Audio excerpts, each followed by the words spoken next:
Hello বন্ধুরা, আমি আজকে একটা মাছের রেসিপি বানাবো। প্রথমে মাছগুলোকে ধুয়ে নুন হলুদ মাখিয়ে তেল গরম হলো কড়াইতে, তারপরে মাছগুলো ভেজে নিলাম।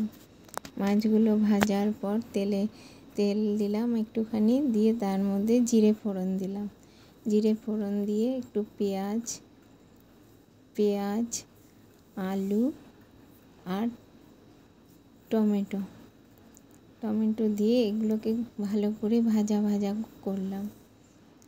আলুটা সেদ্ধ হওয়া পর্যন্ত ভালো করে ওটাকে কষিয়ে নিতে হবে। তারপরে ওর মধ্যে একটু জিরের গুঁড়ো, লঙ্কার গুঁড়ো, নুন হলুদ দিয়ে ওটাকে ভালো করে কষালাম। কষিয়ে পাশে গরম জল বসিয়েছিলাম ইন্ডাকশানে।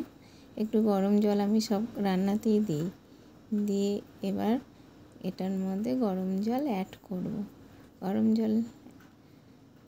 গরম জল অ্যাড করার পরে দিয়ে মাছগুলো এর মধ্যে ছেড়ে দেবো। মাছগুলো ছেড়ে দেওয়ার পর একটু ঝোলটা ফোটার পরে এটা নামিয়ে দেবো। এই ছিল আজকে আমার মাছের রেসিপি।